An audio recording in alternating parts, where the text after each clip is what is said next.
Haste the day when the faith shall be sight, the clouds be rolled back as a scroll, the trump shall resound, and the Lord shall descend.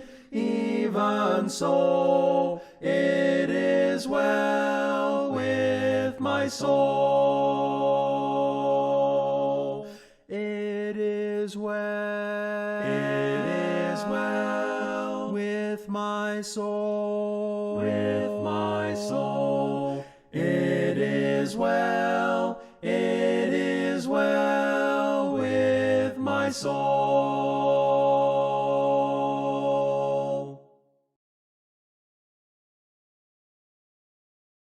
What a fellowship, what a joy divine, leaning on the everlasting arms. What a blessedness, what a peace is mine, leaning on the everlasting arms. Leaning on Jesus, safe and secure from all alarms. Leaning on Jesus, leaning on the everlasting arms. Oh, how sweet to walk in this pilgrim way, leaning on the everlasting arms. Oh, how bright the path grows from day to day, leaning on the everlasting arms. Leaning on Jesus, safe and secure from all alarms. Leaning on Jesus, leaning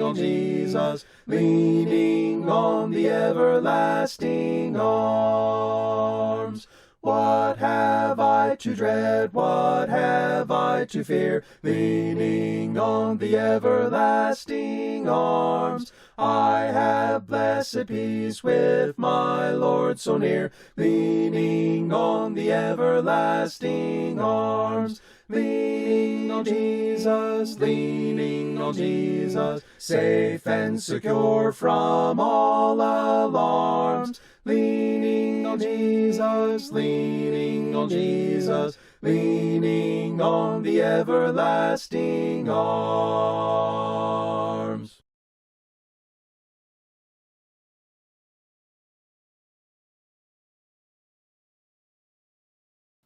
Isang mapagpalang umaga po sa ating lahat mga minamahal na kapatid.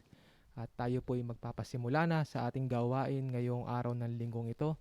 Tayo po'y makakarinig ng dalawang awitin at pagkatapos na ito ay tayo'y pangungunahan sa panalangin ni Pastor Ray. There's not a friend like the lowly Jesus. No, not one. No, not one. None else could heal all our souls' diseases. No, not one. No, not one.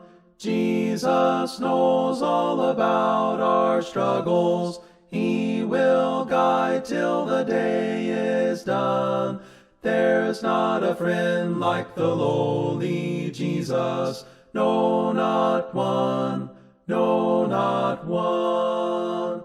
No friend like him is so high and lowly. No, not one. No, not one. And yet no friend is so meek and lowly. No, not one. No, not one. Jesus knows all about our struggles. He will guide till the day is done. There's not a friend like the lowly Jesus. No, not one.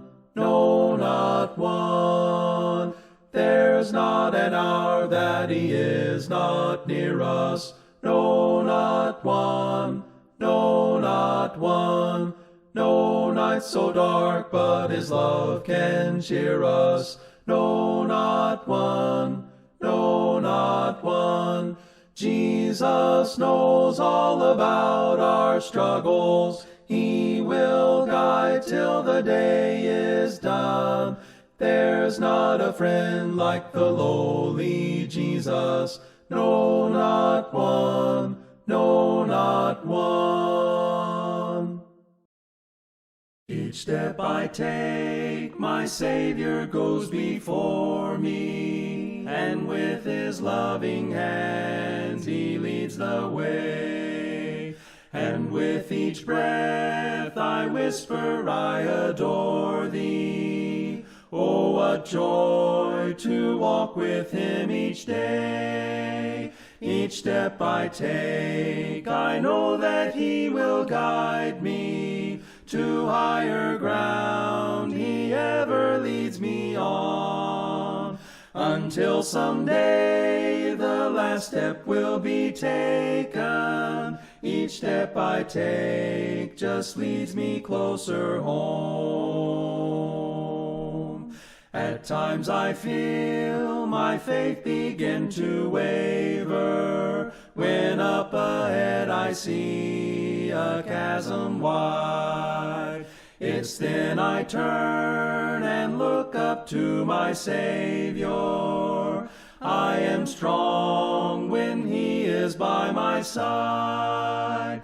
Each step I take, I know that he will guide me to higher ground. He ever leads me on, until someday the last step will be taken. Each step I take just leads me closer home. I trust in God no matter come what may, for life eternal is in his hand. He holds the key that opens up the way, that will lead me to the promised land. Each step I take, I know that he will guide me to higher ground. He ever leads me on, until someday the last step will be taken. Each step I take just leads me closer home.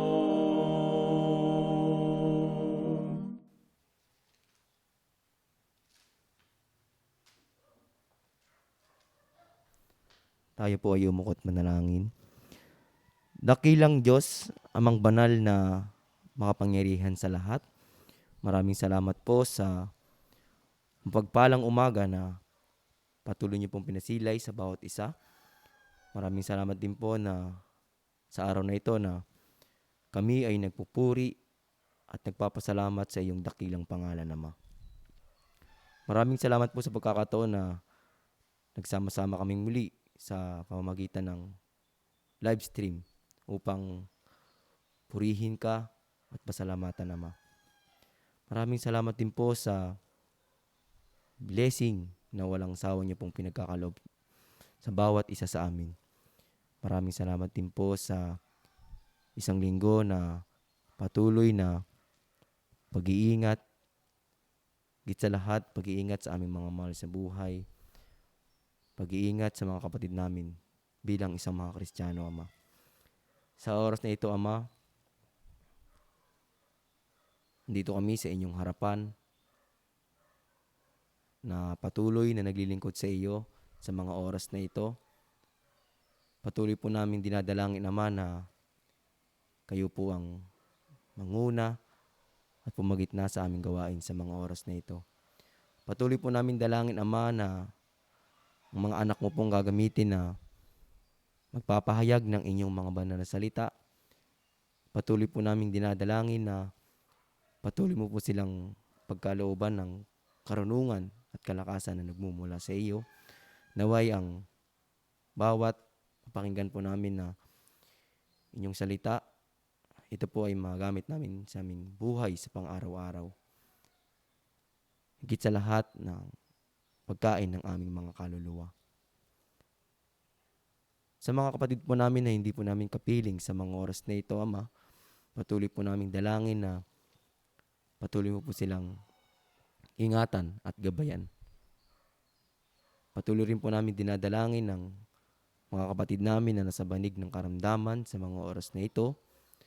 Patuloy po naming dinadalangin na patuloy mo po silang palakasin at pasiglahin upang magpatuloy sa paglilingkod sa iyo, Ama.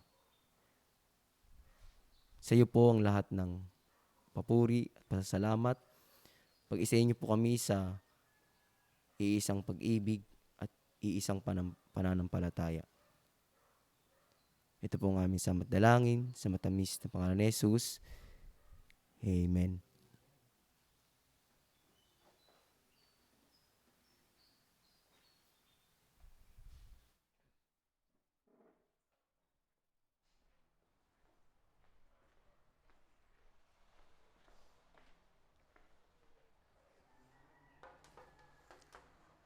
Muli po magandang araw mga minamahal kong kapatid kay Kristo.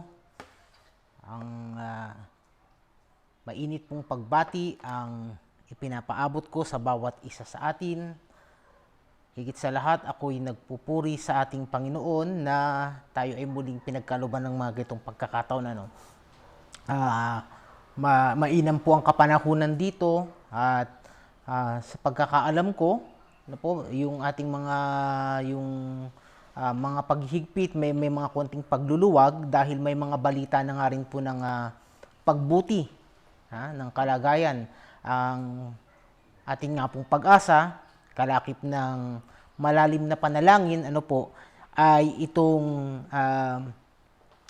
tuluyan na nga po sanang masugpo itong kumakalat na karamdaman upang magkaroon tayo ng pagkakataon na makapagtipon kagaya nung dati. Yung talagang nakikita natin ang bawat isa magkakasama sa isang dako ng pagtitipon. Ganun pa man, pansamantala, habang unti-unti nating hinihintay yung araw na yon ng may panalangin, tayo ay patuloy dito sa gawain natin ng pag-aaral. So, marami pong salamat sa inyong pakikiisa, sa inyong pakikisama sa ating pag-aaral. Nung sinimulan natin to, ang ating pinag-uusapan, ang ating tinatalakay ay yung salitang kaharian. Marahil yung kaharian na yan, narinig na ninyo sa balita. Ayoko namang bigyan ng maraming detalye. Pero dito sa Pilipinas, merong mga mambabatas na ang sabi niya, yun daw kanilang pagsisiyasat, sabi niya ganun, magpapatuloy daw, sabi niya ganun, until kingdom come. Sabi niya. Ang ibig sabihin ng kingdom come na yun, hanggang dumating yung kaharian. Yun po ay nagiging expression ng kolokyal, nang ibig sabihin nun, pag dumating na yung araw, sabi niya ganun, pag dumating na yung hinihintay na araw na yun, na matagal na, yun ang gustong sabihin ng kingdom come. Yun ay yung expression lang naman, yun lang yung kolokyal na pananalita, dito sa ating kinalalagyan na secular, Pero sa Biblia, dun sa ating mga naging pag-aaral, yung ating survey, nalaman natin, unang-una sa lahat, binigyan natin ng diin, bakit natin gustong pag-aralan ito, dahil marami tayong mga hinangong talata, mula po dun sa unang aklat ng Mateo, hanggang dun sa mga gawa. Dun sa aklat ng Mateo, sa ating pagbabalik-aral, ang ating Panginoong Hesukristo, nung ipinakikilala siya, nakakabit sa kanya yung kaharian ng langit. Ang wika pa nga ng Juan Bautista, sabi niya ganun, mangagsisi kayo, sabi niya, sapagkat malapit na ang kaharian ng langit. So, ang pagpapakilala kay Kristo, ipinapakilala ang kaharian ng langit. Kung ano man yung kaharian ng langit, pag-aaralan po natin yan sa araw na ito. Nagbabalik-aral lamang tayo. Ang ating Panginoong Hesukristo, nang matapos siyang mabautismuhan, at siya ay napunta sa ilang, sa ating pag-aaral, doon sa Mateo 4, siya ay unang nangaral. Doon sa Mateo 5. Po. At isa sa mga unang kataga na binanggit niya ay tungkol sa kaharian. At nakakabit po doon, tinutukoy niya yung mga nakikinig doon, sabi niya ganun, yung mapagpakumbabang loob.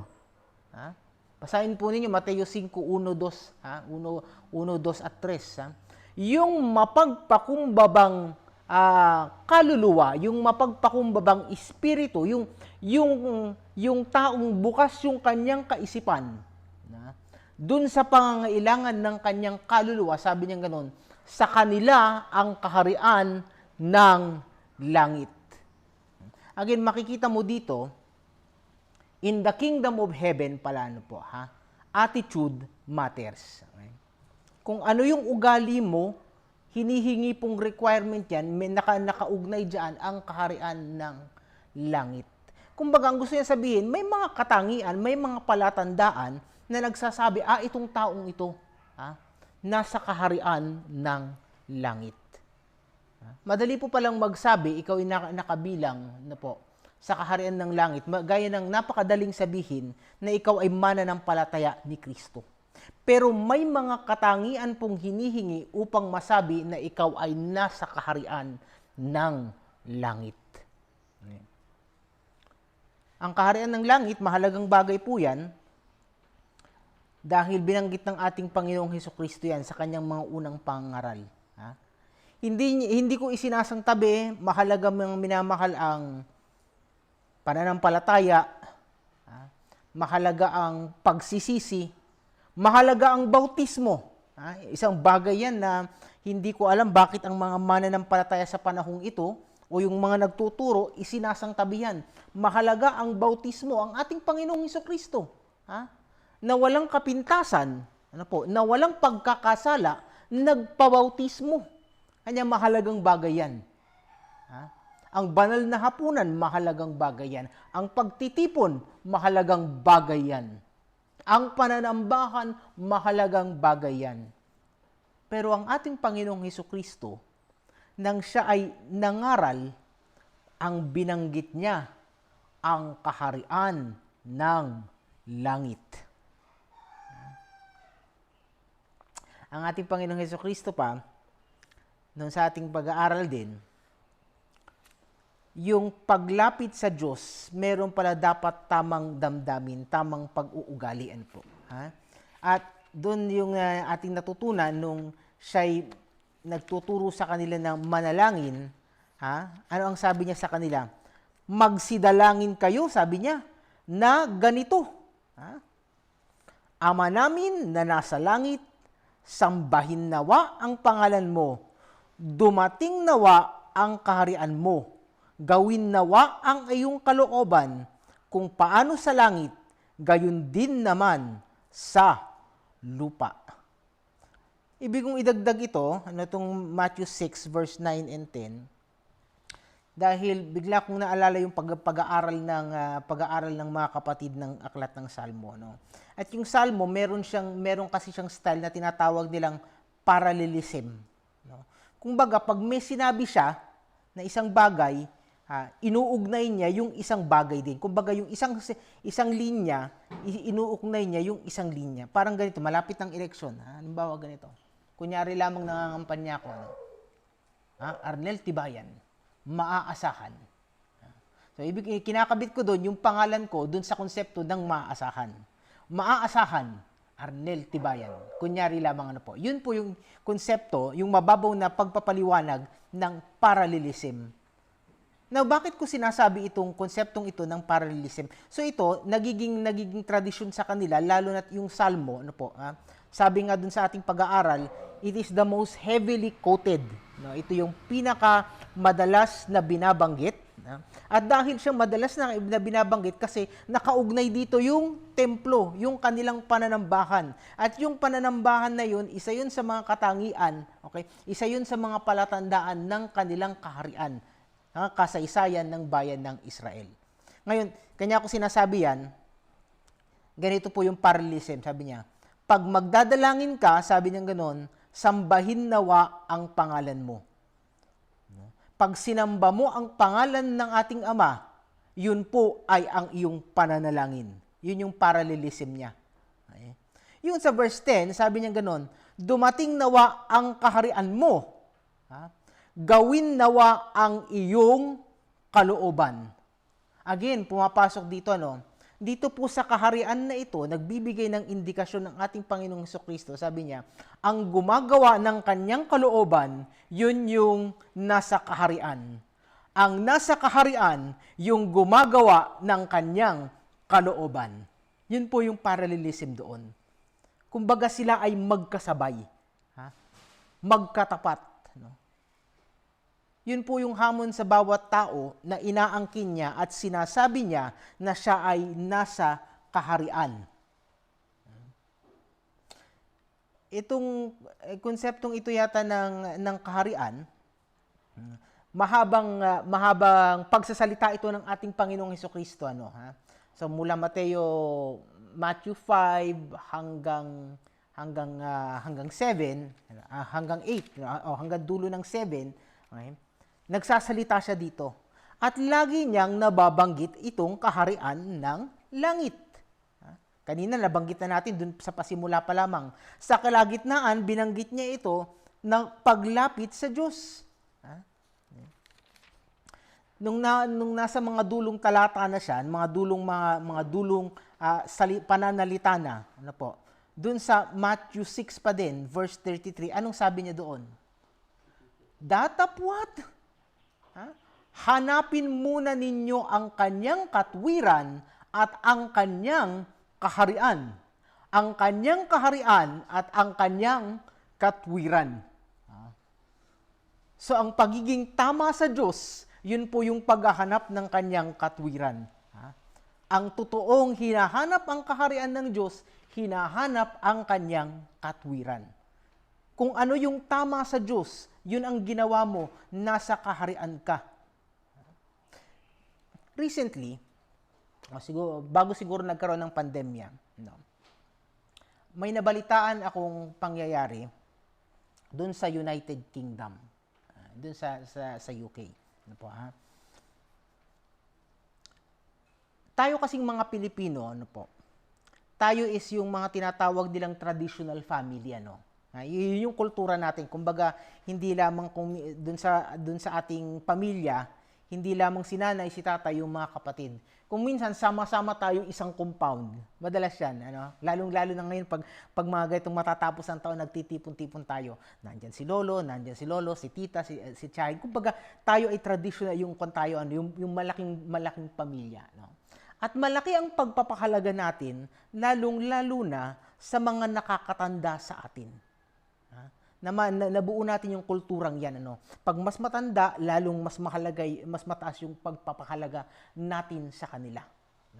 Hindi katulad sa ibang bansa na kapag yung tao ay tumatanda na, dinadala nila sa isang bahay para sa mga matatanda o yung mga nursing home. Kanya ang nangyayari, dahil ganun yung kultura natin, marami sa mga kababayan natin nagpupunta sa mga ganitong lugar upang maging tinatawag nilang nurse, yung iba tinatawag nilang mga orderly, yung iba mga tinatawag na attendant. Dahil tayo, nasa kultura natin na maging maasikaso, lalong-lalo na sa mga tumatanda na nating mga kamag-anak. Kanya ko nabanggit yan, may naaalala akong balita nun, na isang bahay para sa mga matatanda. Okay. Na kung saan may isang Pilipino na nag-aalaga dun sa matanda. Tapos yung matanda, talagang matandang-matanda na nakahiga na siya. Tapos, palibasa dahil matanda na, madaingin yung matanda. Alam mo, itong lalaking ito, alam mo ginagawa niya? Para mapatigil niya yung pagdaing ng matanda, sinasampal niya. Sinasampal niya. Ang hindi niya nalalaman, yung palang mga kamag-anak, nilagyan ng kamera yung kwarto nung matanda. Alam mo, yung Pilipinong yun, natanggal siya sa trabaho. Pero higit pa doon, yung damdamin ng kapwa niya, kababayan niyang Pilipino. Dahil po sa kulturang Pilipino, sa kaharian ng mga Pilipino, kung pwede mong tawagin yan, may mga palatandaan na nagsasabi, ito, hindi yan gagawin ng isang Pilipino. Yun po ang puntong gusto kong sabihin sa bawat isa sa atin. Pag sinabi mong Pilipino, isa sa katangian yan, mapagmalasakit sa kanyang mga kamag-anak, lalo na yung kanyang mga magulang o mga ninuno na mga tumatanda na. Hindi ugaling Pilipino yan. Kung pwede lamang sigurong itakwil nila yung kababayan nila dahil sa ugaling ipinakita niya na hindi naman akma sa kultura ng mga Pinoy, gagawin nila yan. Anong puntong gusto kong sabihin sa bawat isa sa atin? Madaling sabihin na ikaw ay Pilipino. Ang hamon, ano yung mga palatandaan na nagsasabi na ikaw ay Pilipino? Ganun din po in parallel, madali pong sabihin sa tao na ako ay mananampalataya ni Kristo. Ang tanong, ano yung mga palatandaan na yun? Kaya ang ating Panginoong Hesukristo, sinasabi niya, pahapyaw niyang sinasabi sa kanila na ito yung mga palatandaan ko ng isang kabilang sa kaharian ng langit. Alam mo itong konsepto ng kaharian, kung minsan bagamat hindi sinasabing kaharian, alam mo it implies tinutukoy niya yung kaharian, di ba? Dito pa rin sa Matthew 6, dito pa rin sa Matthew 7, patuloy pa rin nangangaral ang ating Panginoong Hesukristo. Okay? At sinasabi niya, ito yung mga kaharian ng nasa langit. Ito yung mga katangian. Okay. Kanya nga, nagbigay siya ng babala. Matthew 7, verse 21. Marahil kilala na rin sa bawat isa sa atin. Matthew 7, verse 21. Hindi ang bawat nagsasabi sa akin, Panginoon, Panginoon, ay papasok sa kaharian ng langit. Kundi ang gumaganap ng kalooban ng aking Ama na nasa langit. So what is the kingdom of heaven? The kingdom of heaven, unang-una po sa lahat, it is about attitude. Yung pong ugali ng tao. Yun po yung palatandaan. Ang Apostle Paul, nung siya ay sumulat sa iglesia sa Roma, okay, meron siyang sinabing ganito. Matthew 7.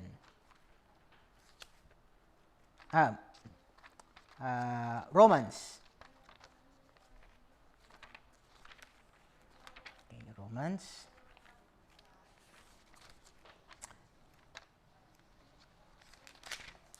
Okay. Sa mga huling talata. Okay. Romans 14, verse 17. Anong sabi doon? Sapagkat ang kaharian ng Diyos. Hindi sabi kaharian ng langit, ang sinabi kaharian ng Diyos. Sapagkat ang kaharian ng Diyos ay hindi ang pagkain at pag-inom, kundi ang katwiran at ang kapayapaan at ang kagalakan sa Espiritu Santo. So in the kingdom of God, it is about doing right. Sa kaharian po ng langit, sa kaharian ng Diyos. Hindi ko alam kung anong itinuturo ng kung sino man na sinasabi nila ganito ang kaharian ng Diyos. Ang ating Panginoong Hesukristo, sinasabi niya ito, ang Apostol Pablo, nang sumusulat siya sa mga kapanampalataya niya doon sa aklat ng Roma, sabi niya, ito ang kaharian ng Diyos. Sabi niya, ang katwiran at ang kapayapaan. Madalas kong nasasabi doon sa mga nakakasama ko sa pag-aaral, nung tayo nagkakaroon pa ng pag-aaral bago pa bumalik yung paghihigpit. Sinasabi ko madalas noon, Okay. Context is king. Konteksto ay laging hari pagdating sa inuunawa natin yung mga salitang. Kanya ko sinasabi ito dahil pag may nababasa akong ganito, laging pumapasok sa isip ko yung konteksto, bakit ganun ang pagkakasabi ng Apostol Pablo? Para bigyan ng konting summary, dito sa iglesyang ito sa Roma, yung mga mananampalataya na mga Hudyo at hindi mga Hudyo, sila ay nagtuturuan sa isa't isa. Sila ay, kumbaga, parang pinupunan nila yung isa't isa. Pagkatapos niyan, syempre, alam nyo naman pag mga ganyang may turuan, nakikita nyo rin lang sa mga balita, hindi ba? Pag nagkaroon ng turuan, sa susunod, magsasalita ng masakit yung isa, syempre yung isa, papatol naman hanggang hindi mo alam, nagpang-abot na. Kanya dito, ang sabi niya, katwiran at kapayapaan. Gumagawa ka ng mabuti, sabi niya, at hinahanap mo yung pagkakaisa, yung magkaroon kayo ng kapayapaan. Kaya nga sabi niya, dun sa Romans 14, bilang pahapyaw lang, upang papagtibayin natin yung kontekstong yon. Okay.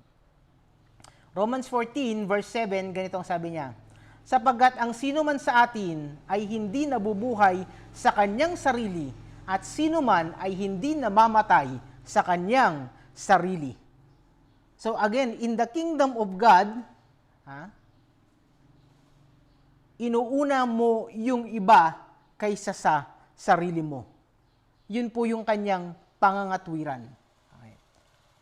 Doon sa chapter 15, verse 2, bawat isa sa atin ay magbigay lugod sa kanyang kapwa, sa kanyang ikabubuti, sa ikatitibay. Again, in the kingdom of heaven pala, in the kingdom of God, sabi niya, ito yung mga sinasabi kong katwiran o yung matuwid. Sabi niya, tinapik lamang natin ng konti, sabi niya, inuuna mo yung iba kaysa sa sarili mo. Pangalawa, sabi niya rin, doon sa ibang mga talata, hinahanap mo yung matuwa muna yung kapwa mo kaysa yung sarili mo. Doon sa verse 7, itinuturo niya naman si Kristo. Romans 15, verse 7, ganito ang sabi. 6 na lang. Okay. 6 and 7.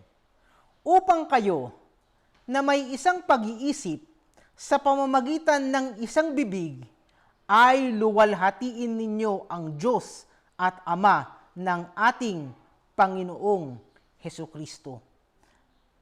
Sa mga susunod na pag-aaral, makikita natin yung salitang luwalhatiin, nakakabit lagi po dyan ang ating Panginoon. Sa bagay, ang ating kung sino ang ating Pangulo, bagamat na iluklok, binibigyan natin ng pagkilala.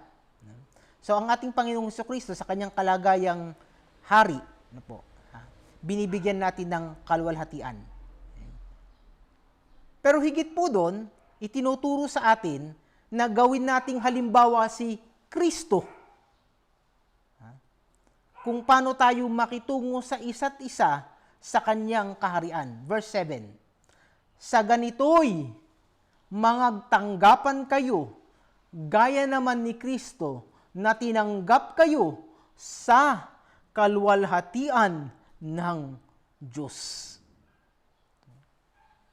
So dito pala mga minamahal, sa kaharian ng Diyos, dito po pala ang kaluwalhatian ng Diyos. Sabi ko nga, ako pagdating sa mathematics ay medyo mapurol ako. Pero isa sa mga bagay na natutunan ko, yung tinatawag nilang law of association. Di ba?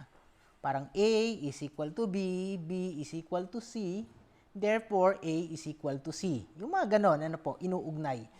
Kanya pag sinabi niyang ang kaharian ng Diyos, at ang kaluwalhatian ng Diyos, inuugnay niya po yun, iisa yun.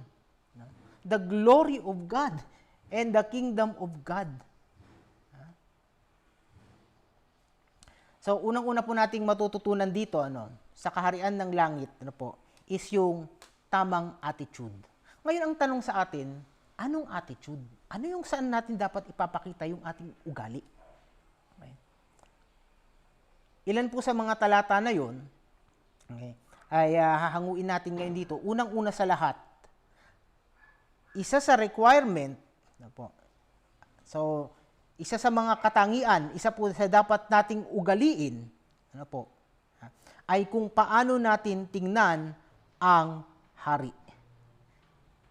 Isa po sa requirement, isa po sa hinihingi, sa kaharian ng langit ay natural, merong ay hari. Meron pong hari. Pero higit pa doon, itinuturo ng Apostol Pablo yung tama nating damdamin sa hari. Doon po sa Colosas,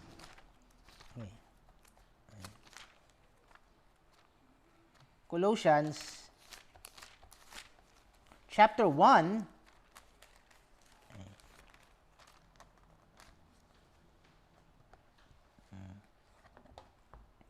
maliwanag po na itinuturo na itong mga sinusulatan niya ay nasa kaharian ng langit. Colossians chapter 1 verse 13. Okay. Na siyang nagligtas sa atin sa kapangyarihan ng kadiliman at naglipat sa atin sa kaharian ng anak ng kanyang pag-ibig. So maliwanag po dito sa talatang ito na yung mga tinutukoy niya, yung mga sinusulatan niya, na mananampalataya, nakakahalintulad niya ng pananampalataya, sila po yung mga nasa kaharian ng langit. Nasa kaharian ng anak. Nasa kaharian ng liwanag. Doon po sa aklat naman ng Epeso, ganito naman ang sabi. So sumusulat din si Apostle Paul. May mga sinusulatan na siya mga grupo ng tao. At ito ang sabi niya sa kanila. Ephesians 5 verse 5. Sabagkat talastas ninyong lubos na sino mang mapakiapid o mahalay o masakim na isang mapagsamba sa mga Diyos-Diyosan ay walang anumang mamanahin sa kaharian ni Kristo at ng Diyos. Dun sa Colosas, ang sabi niya, kaharian ng kanyang anak. Dito naman, ang sabi niya, sa kaharian ni Kristo. Maliwanag po na ang tinutukoy dito na anak ay si Kristo. Sa kaharian ni Kristo. So again, in the kingdom na itinuturo, Jesus Christ is King. So, isa pong hamon sa bawat isa sa atin yan, kung talagang nauunawaan natin, o tayo sinusuri natin yung mga nagtuturo, o tayong mga mangangaral na nagtuturo. Isa po pala sa dapat nating na ipararating o ini-echo, o ginagawa nating alingaw-ngaw dahil hindi naman po sarili nating akda, ay itong katotohanan, Jesus Christ is King. Si Kristo ay hari. Kailanman sa kasaysayan, wala kang nakita na may dalawang hari. Kung meron ka mang mababalita ang dalawang hari, sigurado ang susunod nun magpapang-abot, mayroong digmaan. Ang puntong gusto kong sabihin sa bawat isa sa atin, ang hari, nag-iisa lamang at siya ay absolute. Ibig kong sabihin, nasa kalagayan siya na walang maipipintas sa kanya. Lahat ng bagay nang gagaling sa kanya. Lahat ng pagsunod, lahat ng pag-uutos nang gagaling sa kanya. Mahalagang bagay po yan, mga minamahal. Mahalagang bagay na maunawaan natin itong katotohanan na ito. Dahil dumarating po ang panahon na ito'y nakakaligtaan at kung ano-anong mga kasinungalingan ang naituturo at naipararating. Ito po yung isang katotohanan na itinuturo sa atin ng mga unang mananampalataya. Jesus Christ is King. Itong pag-aaral na ito, itong aklat ng Efeso, nung huling linggo, na pag-aralan natin, ang Apostol Pablo, nangangaral siya ng 3 taon, kumakatok sa bahay-bahay, at ang itinuturo niya, sabi niya, yung kaharian. 3 taon. Kanya dito, pagdating dito sa aklat ng Efeso, pag inyong pag-aaralan, once lang niyang binanggit yung salitang kaharian. Pero nandito sa pag-aaral, nandito sa aklat na to, lahat yung mga palatandaan na yun. Halimbawa, nagtumayo ako dito sa inyong harapan. At instead na nakapolo ako, nakasando ako. Naka-basketball jersey ako. Tapos nakita nyo dito sa harapan, may mukha ng toro. Tapos tatalikod ako, pag nakita nyo sa likod, merong number 23. Mga kapatid kong mga kabataan, mga kabinataan, mga kapatid kong kalalakihan, maging yung mga sister, alam ninyo kung anong ibig kong sabihin pag nakita ninyo yan. Nagbibigay sa inyo ng indikasyon na mahusay akong maglaro ng basketball. Anong puntong gusto kong sabihin sa bawat isa sa atin? Dito sa aklat na ito, dahil 3 taon nang nagtuturo ang Apostol Pablo ng kaharian, ang binabanggit niya rito yung mga katangian ng isang kaharian. At isa nga po dun sa mga bagay na yun, mga minamahal kong kapatid kay Kristo, yung mga taong sinasabi nilang they are in the kingdom, na sila ay nasa kaharian ng Diyos, kinikilala nila ang hari ay sino? Si Kristo. Yun po yung itinuturo ng Apostol Pablo. So, nagturo siya 3 taon, sumulat siya sa aklat ng Efeso, sumulat din siya sa isang mangangaral, sumulat siya sa isang pastor, na nagngangalang Timoteo, dun sa iglesia sa Efeso. Hindi na natin babasahin, pero makikita nyo kagad yan na sinasabi niyang magstay ka dyan sa Efeso. Doon po yun sa 1 Timothy chapter 1 verse 3. Pero pansinin ninyo ang kanyang mga susunod na mga talata. Doon sa verse 12, pinupuri niya ang ating Panginoong Hesukristo. Nagpapasalamat ako, verse 12 ng chapter 1 pa rin ng 1 Timothy. Nagpapasalamat ako sa Kanya na nagpalakas sa akin kay Kristo Jesus na Panginoon natin, sapagkat ako'y inari niyang tapat na ako'y inilagay sa paglilingkod sa Kanya. So dito nagbibigay siya ng pagpuri. Verse 13, bagamat ng una, ako'y naging mamumusong at mangungusig at mang-aalpusta, gayon may kinahabagan ako, sapagkat yaoy ginawa ko sa di pagkaalam sa kawalan ng pananampalataya. At totoong sumagana ang biyaya ng ating Panginoon na nasa pananampalataya at pag-ibig na pawang kay Kristo Jesus. Napakaganda pala, sabi niya, napakabuti ng ating Panginoon. Okay. Kaya ang sabi niya ganito, verse 15, tapat ang pasabi. Yung mga nakasama ko sa pag-aaral, alam nila kung ang ibig sabihin niyan, tapat ang pasabi. Faithful is the saying. Sa madaling salita, mapagkakatiwalaan mo itong bagay na ito. Tapat ang pasabi. At nararapat tanggapin ng lahat na si Kristo Jesus ay naparito sa sanglibutan upang iligtas ang mga makasalanan na ako ang pangulo sa mga ito. Pansinin ninyo yung pagpuri niya sa ating Panginoong Hesukristo. Nagpapasalamat ako, sabi niya, siya nagpapalakas sa akin. Ngayon sinasabi ko sa inyo, tapat, mapanghahawakan ninyo ang kadakilaan ni Kristo, na sabi niya, kaya niyang magpatawad ng mga pagkakasala. At inahalimbawa ni Apostol Pablo yung sarili niya. Sabi niya ganun, inuusig ko yung mga Kristiyano, pero kinahabagan ako. Doon sa verse 16, gayon may, dahil dito, kinahabagan ako upang sa akin, na pangulong makasalanan. Ang tingin niya sa sarili niya, kung kasalanan at kasalanan din lang, nasa taas siya ng listahan. Ganun kababa ang tingin niya sa sarili niya. Dahil gusto niyang bigyan ng diin kung gaano kalalim yung habag ni Kristo sa kanya. Okay.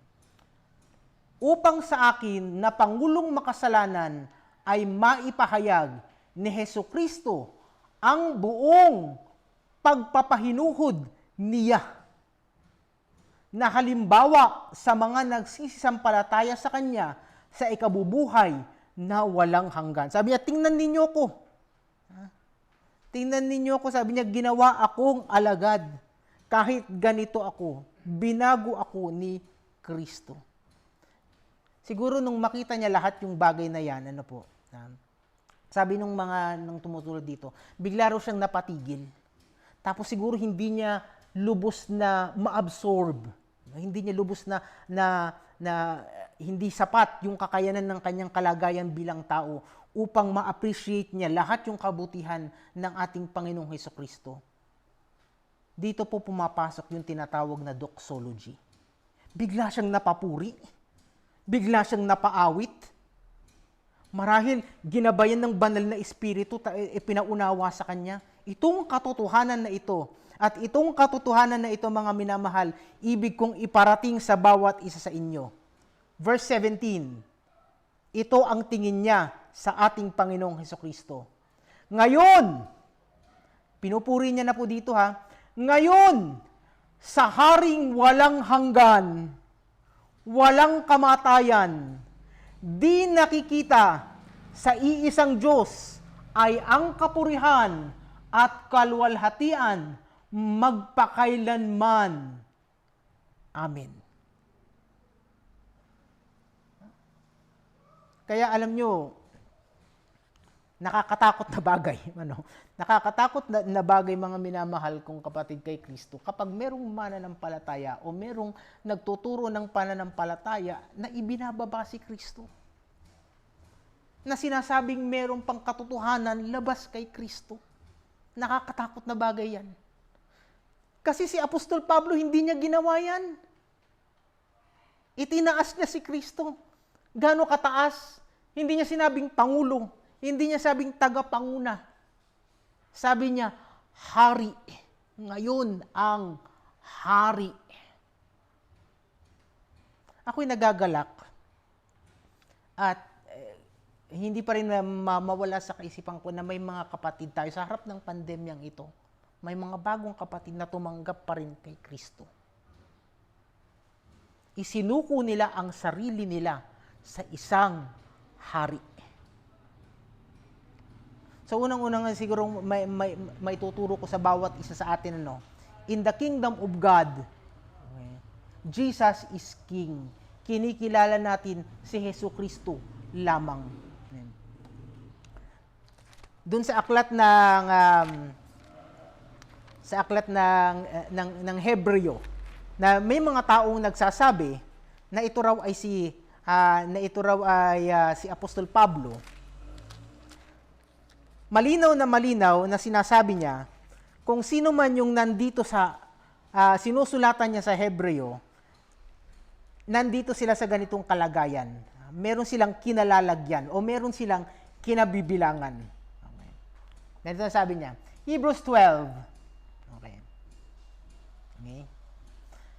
Verse 28.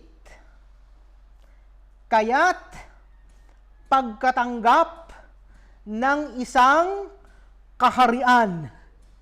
So, itong mga taong ito, na yung nagiging pag-aaral natin dun sa ibang mga oras, na tinatawag ng manunulat na to, kapatid, na banal, dun sa Hebrews 3 verse 1, na sinasabi niyang may pagkatawag sa kalangitan, sabi niya, kayo rin yung tinutukoy ko, sabi niya, kayo rin, sabi niya, yung tumanggap ng isang kahariang hindi magagalaw, ay magkaroon tayo ng biyaya sa pamamagitan nito, makakapaghandog tayong may paggalang at katakutan ng paglilingkod na nakalulugod sa Diyos.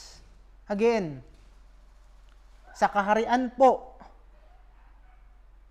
ni Kristo, ito po ang kalugod-lugod na pagsamba at paglilingkod sa Diyos. Ang katanggap-tanggap lang sa Kanya, ang kapuri-puri lamang sa Kanya, na paglilingkod, yung nakabilang ka sa kaharian ni Kristo. Dahil binanggit niya dun sa dulo yung kaharian, pupunta tayo sa una, upang maging maliwanag sa atin na ito nga po ay si Kristo. Dun sa Hebrews 1, verse 8. Ngunit, tungkol sa anak ay sinasabi, alam niyo yung salitang anak, marahil nabanggit na ito ng maraming kapatid. Madalas binabanggit ito dun sa mga aklat ng Salmo. At pag sinabing anak, ibig sabihin niya, lahat ng mga magulang, yung kanilang anak, special sa kanila. Siyempre, anak nila eh. Lahat naman tayo eh, di ba? Pero ito, tinutukoy niya, yung Diyos, sinasabi niya dito, anak. Ito yung special sa akin. So, marahil isang katotohanan niyan, brother, sister, kasama na po ako dyan. Maliban sa anak, lahat tayo pangit. Maliban sa anak.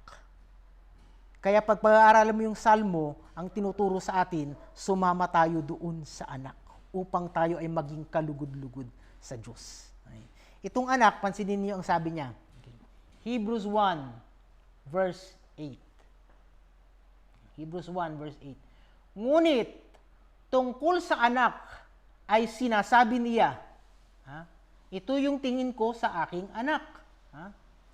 Ang iyong luklukan, O Diyos, ay magpakailanman, at ang setro ng katwiran ay siyang setro ng iyong kaharian. Itong aklat ng Salmo, ginagawa nila to na umaawit sila sa templo, at hinihintay nila yung araw na yon kung sino man itong anak. At itong sumulat tayo, sabi niya, pinapaunawa niya sa kanila, itong tinutukoy na anak, ito yung tinutukoy din na hari.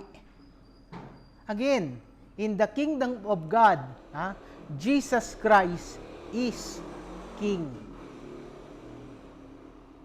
Kapag ang tao po na nagtuturo, hindi po itinuturo itong katotohanan na ito, hindi ko alam kung anong kaharian ang itinuturo nila.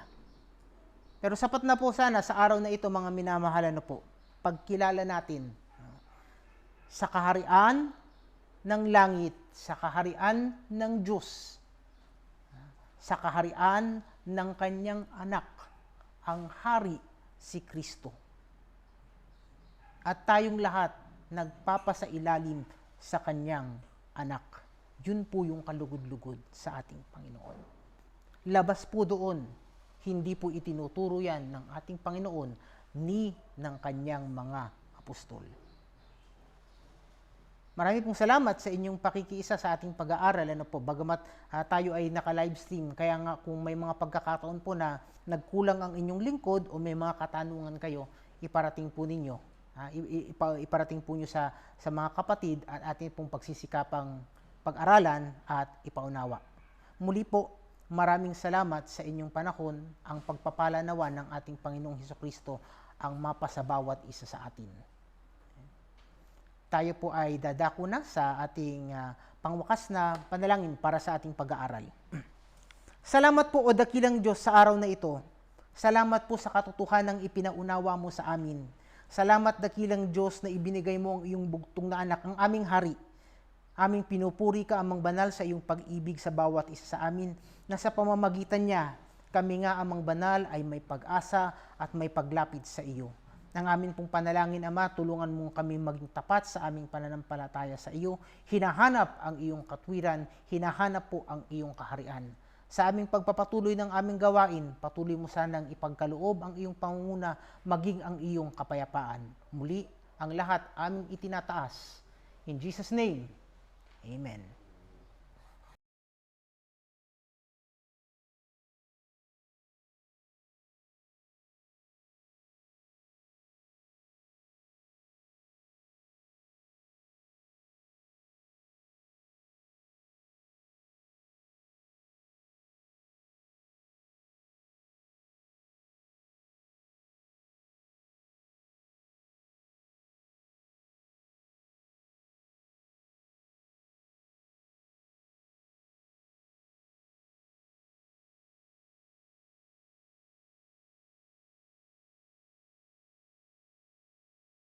Jesus, Savior, pilot me over life's tempestuous sea.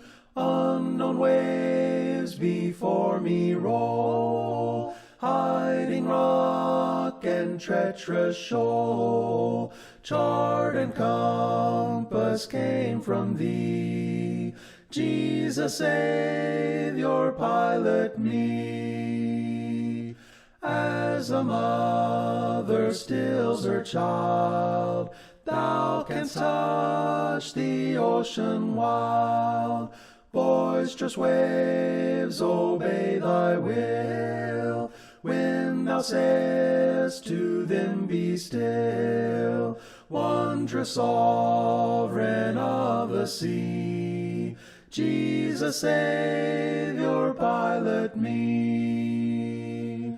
When at last I near the shore, and the fearful breakers roar, twixt me and the peaceful rest, then while leaning on thy breast, may I hear thee say to me, fear not, I will pilot thee.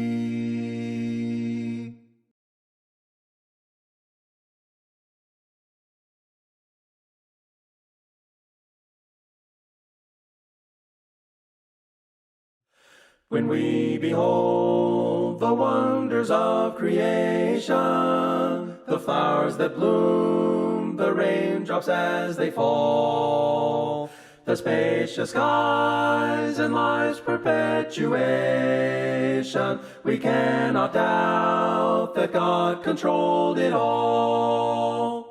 Lord, I believe. Lord, I believe. Yes, I believe. Yes, I believe. I cannot doubt. I cannot doubt. Nor be deceived. Or be deceived. The eye that sees. The eye that sees. Each sparrow fall. Each sparrow fall. His unseen hand. His unseen hand is in it all. Is in it all. No finite mind by mortal calculation could frame the truths revealed within His Word. In every trace of nature's operation, thy voice, O God, in mystery can be heard. Lord, I believe. Lord, I believe. Yes, I believe. Yes, I believe. I cannot doubt. I cannot doubt. Nor be deceived. Or be deceived. The eye that sees. The eye that sees. Each sparrow fall. Each sparrow fall. His unseen hand. His unseen hand is in it all. Is in it all. When we perceive the state of alienation in which the soul from thee, O God, was lost, we must believe by heaven's ordination our Lord redeemed and paid the bitter cost. Lord, I believe. Lord, I believe. Yes, I believe. Yes, I believe. I cannot doubt. I cannot doubt. Nor be deceived. Or be deceived. The eye that sees. The eye that sees. Each sparrow fall. Each sparrow fall. His unseen hand. His unseen unseen hand is in it all, is in it all. Someday filled with joy and expectation, some days are dark, with cares we are beset. In hours of joy or hours of tribulation, be with us, Lord, lest we forget.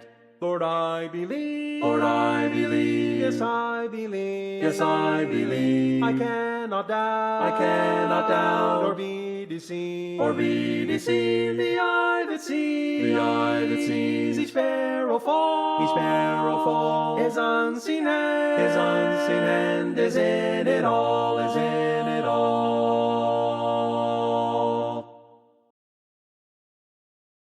In the resurrection morning, when the trump of God shall sound, We shall rise. hallelujah, we shall rise. Then the saints will come rejoicing, and no tears will e'er be found. We shall rise. Hallelujah, we shall rise. We shall rise. Hallelujah. We shall rise. Amen. We shall rise. Hallelujah, in the resurrection morning, when death's prison bars are broken, We shall rise. hallelujah, we shall rise. In the resurrection morning, what a meeting it will be. We shall rise. Hallelujah, we shall rise. When our fathers and our mothers and our loved ones we shall see. We shall rise. Hallelujah, we shall rise. We shall rise. Hallelujah. We shall rise. Amen. We shall rise. Hallelujah, in the resurrection morning, when death's prison bars are broken, We shall rise. hallelujah, we shall rise. In the resurrection morning, blessed thought it is to me. We shall rise. Hallelujah, we shall rise. I shall see my blessed Savior, who so freely died for me. We shall rise. Hallelujah, we shall rise. We shall rise. Hallelujah. We shall rise. Amen. We shall rise. Hallelujah, in the resurrection morning, when death's prison bars are broken, We shall rise. hallelujah, we shall rise.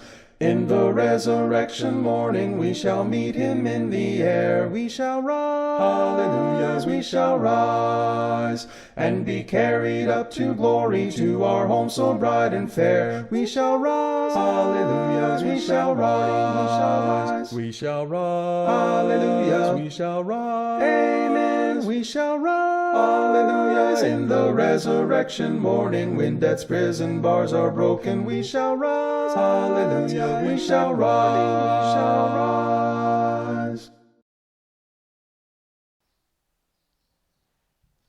Isang mapagpalang umaga po sa ating lahat. Tayo po ay dadako sa ating pangalawang pananambahan at hinihiling ko po na ang bawat isa ay yumukot manalangin para sa ating pambungad na panalangin. Dakilang Panginoon na nasa langit, Amang banal, na makapangyarihan, Diyos naming lumalang ng langit at lupa, maraming salamat Panginoon sa pagkakataong ito na kaming mga anak mo ay iyong pinagkatipon sa lugar na ito, sa aming mga tahanan, sa bawat iglesia, upang ikaw ay sambahin, ikaw ay purihin, itaas ang iyong dakilang pangalan. Lahat ng aming ginagawa, Panginoon, naway maging katanggap-tanggap sa iyong harapan, na kami, Panginoon, ay naghain ng aming sarili. Isang haing buhay, Panginoon, at patuloy namin dinadalangin na kami iyong pakalinisin, kami iyong pakadalisayin, na ang mga pagpapala mo na aming matatanggap ay siyang maunawaan namin ng lubos. At higit sa lahat, ito ay maisagawa namin sa aming pang-araw-araw na pamumuhay. Salamat sa pagsama mo sa aming pag-aaral ng salita, sa Bible study, at gayon din patuloy naming hinihiling na kami ay iyong samahan sa mensahe ng buhay na aming tatanggapin. At dalangin namin na iyong kasihan ng iyong karunungan at kaalaman ang iyong napiling magpapahayag ng iyong mga salita, Panginoon. Pagpalain mo ang gawain, pagpalain mo ang mga nangunguna sa bawat iglesia. Ingatan mo, Panginoon, ang bawat isa, at kami ay puspusin mo ng iyong pagpapala. kami ay iyong patuloy na haplusin ang aming mga panlupang katawan na misa'y nagkakaroon ng kabigatan, pagkakasakit, at kami nananalig at nananampalataya na ikaw lamang o Panginoon ang dakilang doktor na siyang nagpapagaling at nagpapalakas ng aming mga panlupang katawan. Higit pa rito, Panginoon, palakasin mo ang aming mga pananampalataya. At kami ay kumakatok at humihingi ng awa na kami yung patawarin sa mga pagkakasalang amin nagagawa. Maging tumanulihim mo hayag, ito man ay aming naiisip, nasasabi. Kung kami nakakasakit ng aming kapwa ng sinasadya at di sinasadya, Panginoon, kami iyong patawarin. Salamat, Panginoon, sa lahat-lahat. Sa iyo ang papuri. At ang lahat ito'y dinadalangin namin sa matamis na pangalan ng iyong bugtong na anak at aming tagapagligtas na si Jesucristo at ng banal na Espiritu Santo. Amen. Tayo po ay dadako sa altar call. Tayo po ay makakarinig ng awitin at pagkatapos nito ay maari pong ang bawat isa ay lumuhod sa kanilang kinalalagyan at tayo ay dadako sa ating altar call pagkatapos po ng ating awitin. Somewhere the sun is shining, somewhere the songbirds dwell. Hushed in thy sad repining,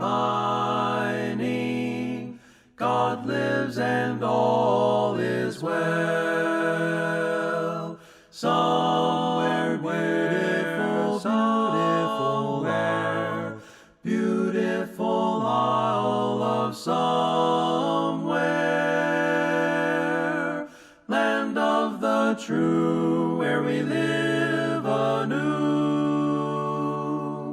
Beautiful isle of somewhere, somewhere the day is longer, somewhere the task is done, somewhere the heart is stronger, somewhere the burden won, somewhere beautiful, somewhere beautiful isle of somewhere, land of the true, where we live anew. Beautiful isle of somewhere, somewhere the load is lifted, close by an open gate, somewhere the clouds are rifted, somewhere the angels wait, somewhere beautiful, beautiful isle, beautiful isle of somewhere, land of the true, where we live anew. Beautiful isle of somewhere.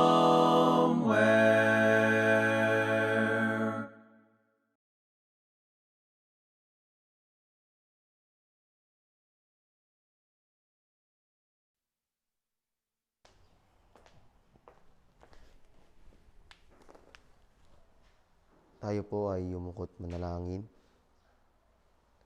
Ama naming Diyos, dakila sa lahat at makapangyarihan, na may ari ng aming hirang buhay. Patuloy po kaming nagpapasalamat sa oras na ito, na kami ay nagpupuri at nagpapasalamat sa iyong dakilang pangalan, Ama.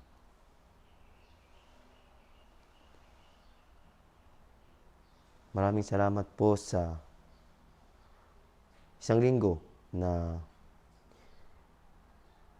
kami ay inyong sinamahan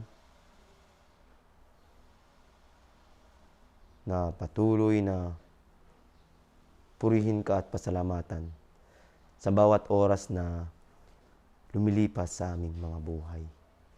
Maraming salamat din po sa pag-iingat sa aming mga mahal sa buhay. Marami kaming pagsubok, problema na kinaharap.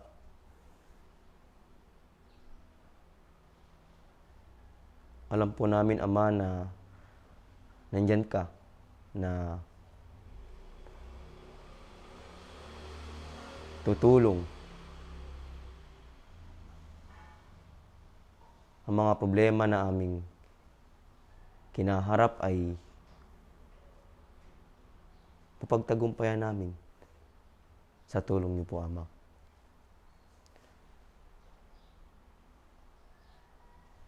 Marami po kaming nais ipagpasalamat, nais kahilingan sa inyo, Ama.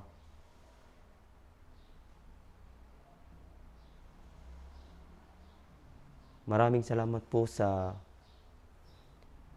mabubuting bagay na patuloy niyo pong pinakikita sa bawat isa. Maraming salamat din po sa pagpapala na wala niyo pong sawang ibinibigay sa bawat isa sa amin.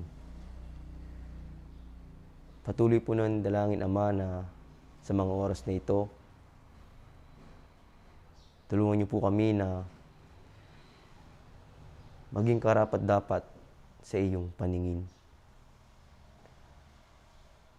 Sa dadaang araw po sa aming mga buhay, patuloy po namin dinadalangin na patuloy niyo po kaming pangunahan upang ang bawat gagawin namin sa pang-araw-araw naming pamumuhay ay maging kalugod-lugod sa iyong paningin. Ikaw po ang manguna sa bawat isa sa amin na mamuhay na karapat-dapat sa iyong paningin. Palakasin niyo po kami sa aming mga kahinaan upang ang bawat pagsubok, problema na aming kaharapin sa aming buhay, ito ay mapaglabanan namin at pagtagumpayan namin at patuloy po kaming magtitiwala sa iyong dakilang pangalan.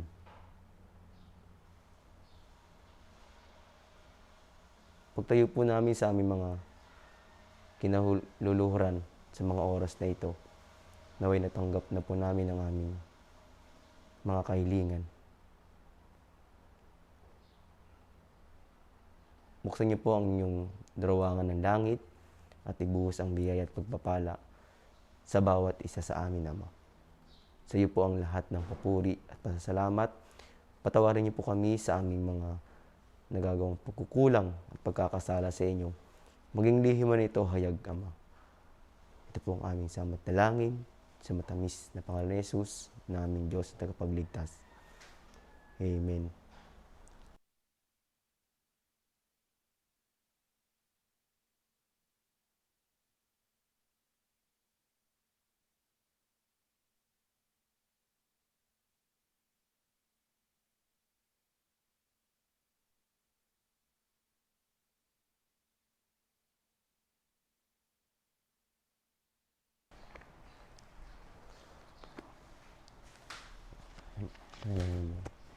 Isang mapagpalang araw po sa ating lahat.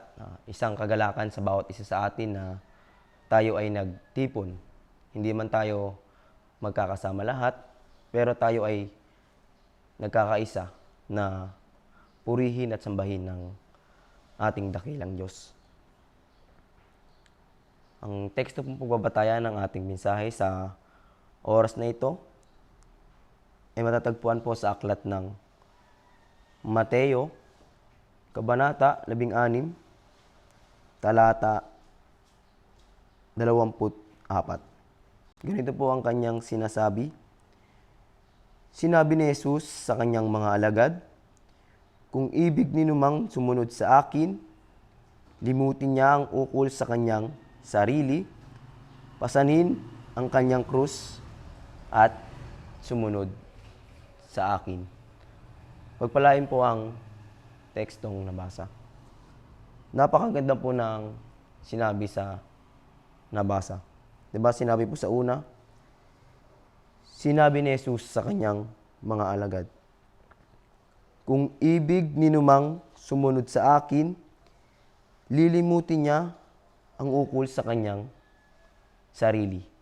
Pasanin ang kanyang sariling krus at sumunod sa akin. Tayong mga Kristiyano, kung ibig po nating sumunod sa ating Panginoon, i-deny po yun natin yung ating sarili. Sa lahat po ng pagkakataon ng ating buhay.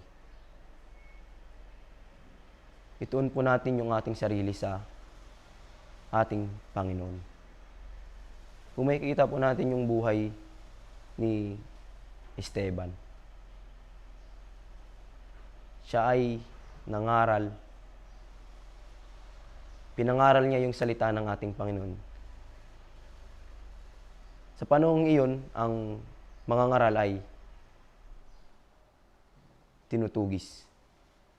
Pero kung makikita po natin si Esteban, kahit na napakahirap na magpahayag ng salita ng ating Panginoon sa mga panahong iyon, nagpatuloy pa rin siya na sundin at sumunod sa kautusan ng ating Panginoon. Hanggang sa kauli-hulihan ng kaniyang buhay. Patuloy siyang nagpakumbaba na sundin ng ating Panginoon. Namatay po si Esteban na siya ay pinagbabato hanggang sa mawalan ng hininga. Tayong mga Kristiyano, magpatuloy po tayo sa ating paglilingkod sa ating Panginoon. Gawin po natin yung mga bagay na kapuri-puri sa ating Panginoon. Dahil bilang isang mga Kristiyano, yung dati nating ginagawa na hindi pa tayo Kristiyano, pero nung naging Kristiyano na tayo, hindi na po natin magagawa yung dati nating ginagawa na hindi pa tayo Kristiyano. Dahil bilang isang alagad ng ating Panginoon, priority po natin yung paglilingkod natin sa ating Panginoon. Higit sa lahat, yung sundin natin yung kaniyang mga pinag-uutos. Sa lahat ng pagkakataon, ibigay po natin yung buong makakaya natin na paglingkuran ang ating Panginoon. Diba? Napakaganda pong halimbawa si Esteban. Hanggang sa kauli-hulihan ng kanyang buhay, patuloy siyang sumunod sa ating Panginoon. Sabi po, ang mamatay kay Kristo ay pakinabang. Isang magandang halimbawa rin po kay si Lola. Diba lagi pong sinasabi sa atin ni Lola na huwag nating hayaan na maligaw tayo ng landas. Kaya yung mga kabataan dito sa Springville, patuloy niyang ginabayan. Binigyan niya ng payo para magpatuloy sa paglilingkod. Kung makikita po natin yung buhay ni Lola, napakahabang panahon na patuloy niyang sinamba ang ating Panginoon hanggang sa kahuli-hulihan ng kanyang buhay. Sinauli na yung kanyang hiram na buhay. Napakasarap po sa feeling nung mawala ka sa mundong ito na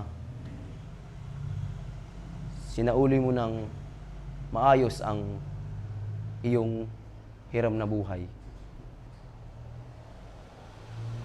Basahin ko pa po yung sa sunod po. Yun sa Mateo 16 verse 25. Ang naghahangad na maligtas ng kaniyang buhay ay siyang mawawalan nito. Ngunit ang mag-alay ng kaniyang buhay alang-alang sa akin ay siyang magkakamit noon. Ang ating hiram na buhay ay ialay natin sa ating Panginoon. Sa lahat po ng pagkakataon, sa lahat po ng ating gagawin, ang Panginoon po yung dapat nating unahin. Lahat po tayo ay gusto nating maligtas. Makapiling ang ating Panginoong Diyos. Buhatin po natin ang ating mga sariling krus na may kapakumbabaan tulad ng ating Panginoong Jesus. Namuhay siya dito sa lupa upang ipahayag ang salita ng ating Panginoon. Higit sa lahat, yung sundin ang pinag-uutos ng ating dakilang Diyos. Tayong mga Kristiyano, mamuhay tayo na may kapakumbabaan tulad ng ating Panginoong Jesus. Ialay po natin yung ating sarili. Ialay natin ang ating buhay, buong buhay sa ating Panginoon. Sa ganung paraan, masusunod natin ang kaniyang kalooban. Higit sa lahat, tayo ay magiging kalugod-lugod sa kaniyang paningin. Sabi pa po sa verse 26, ano nga ang mapapala ng isang tao, makamtan man niya ang buong daigdig, kung ang katumbas naman nito'y ang kanyang buhay. Ano ang maibabayad ng tao para mabalik sa kanya ang kaniyang buhay? Sabi pa po sa 27, sapagkat darating ang anak ng tao, taglay ang dakilang kapangyarihan ng kaniyang ama at kasama ang kanyang mga anghel. Sa panahong yaoy, gagantihin niya ang bawat tao ayon sa kanyang ginawa. Sa pamumuhay po natin bilang isang mga Kristiyano dito sa lupa, bago po tayo maligtas o makapiling natin ng ating Ama, tayo ay lilitisin. Marami ba tayong nagawang mabuti na namumuhay tayo dito sa lupa? O namuhay tayo na marami tayong ginawang kasamaan? Habang hindi pa po huli ang lahat, bilang isang mga Kristiyano, give of your best to the Master. Ibigay po natin yung buong makakaya natin na mapaglingkuran lamang ang ating Panginoon.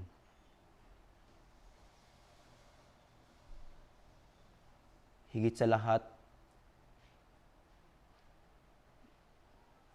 mapaglingkuran ng ating Panginoon na patuloy na sumusunod sa kaniyang kalooban.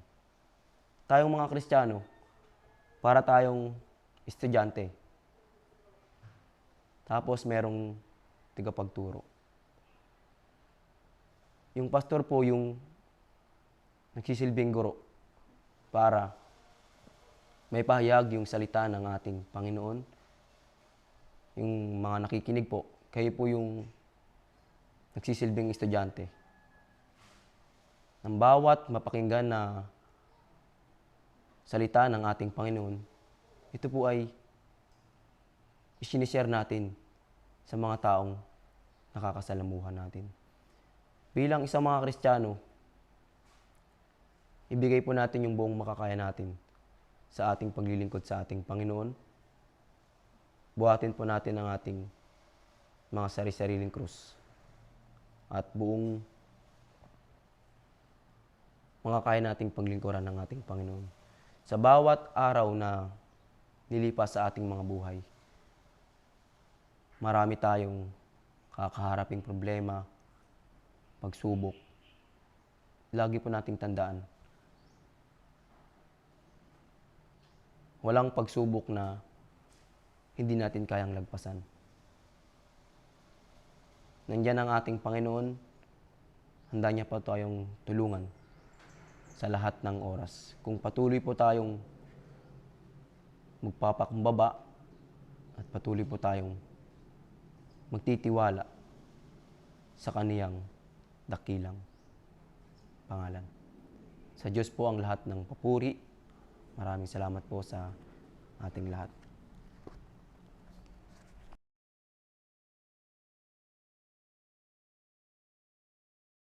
Praise the Lord, ye hands adore him. Praise him, angels in the high. Sun and moon rejoice before him. Praise him, all ye stars of light. Hallelujah, amen. Hallelujah, amen. Amen, amen. Praise the Lord, for he has spoken. Worlds his mighty voice obeyed. Laws which never shall be broken. For their guidance he hath made. Hallelujah, amen. Hallelujah, amen. Amen, amen. Praise the Lord, for he is glorious. Never shall his promise fail. God hath made his saints victorious. Sin and death shall not prevail. Hallelujah, amen. Hallelujah, amen. Amen, amen. Praise the God of our salvation. Host on high his power proclaim. Heaven and earth and all creation laud and magnify his name. Hallelujah, amen. Hallelujah, amen. Amen, amen.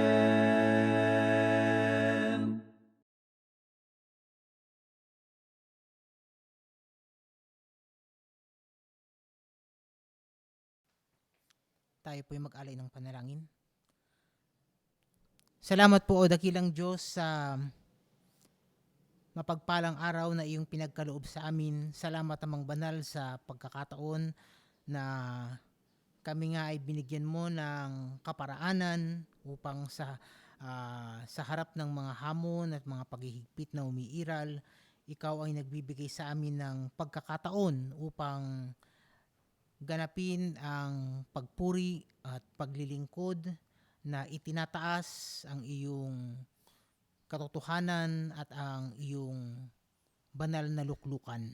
Salamat o dakilang Diyos sa buhay na iyong pinagkaloob sa bawat isa sa amin sa pagkakataong ito na kami nga ay muling kilalanin ang iyong kabutihan sa aming buhay. Salamat po Amang Banal sa iyong pag-iingat at pagkalinga sa bawat isa sa amin. Amin pong pinagkakatiwala maging ang panibagong linggong ito sa iyong panguna, sa iyong gabay, sa iyong pag-iingat. Tulungan mo na ang bawat isa sa amin ay nasa iyong pag-akay, na kami nga ay patuloy na malayo sa lahat ng anyo ng kasamaan. Ipahintulot mo o Diyos na ang aming buhay at ang aming kalakasan, ang aming mga gawain, ang aming mga pinagkakabalahan ay maging isang pagpapala, hindi lamang sa aming sariling pakinabang, lalo't higit amang banal, ipahintulot mo ng anumang aming pinagsisikapan at aming pinaggugulan ng aming kalakasan at ng aming panahon ay maging kaparaanan upang patuloy nga po naming maiparating at maitaas ang iyong kadakilaan. Sa mga sandaling ito, amin din pong nilalapit ang lahat ng mga kapatid, ang kanilang mga hamon, ang kanilang mga pinagdaraanan, ang kanilang mga alalahanin sa buhay, ang kanilang mga bagabag, maging ang mga kapatid na nasa panahon ng karamdaman na amin ding inilalapit sa iyo. Patuloy kaming umaasa amang banal na sa iyong kapangyarihan at sa iyong dakilang pagpapasya, iyong ipagkakaloob ang karampatang lunas at kaparaanan upang ang mga bagay na aming pinagdadaanan ay amin nga pong mapagtagumpayan. Maging ang aming mga pagkakasala amang banal, ang aming pong mga kamalian, patuloy naming inilalapit sa iyo. Aming idinudulog amang banal na naway bilangin mo kaming malinis at katanggap-tanggap dahil po sa iyong kagandahang loob at dahil po sa iyong habag sa bawat isa sa amin. Amang banal, nalalaman mo po ang aming mga damdamin at ang aming mga saloobin, higit pa sa kayang iparating ng aming mga labi. Maging ang mga ito amang banal, aming inilalapit sa iyo. Patuloy kaming umaasa, patuloy naming pinangahawakan ng lubos na pananampalataya na ang lahat ng mga ito iyong ipagkakaloob at iyong ibibigay sa amin ayon sa iyong kalooban sa pamamagitan ng iyong bugtong na anak at ang aming Panginoon na si Kristo Jesus. Amen.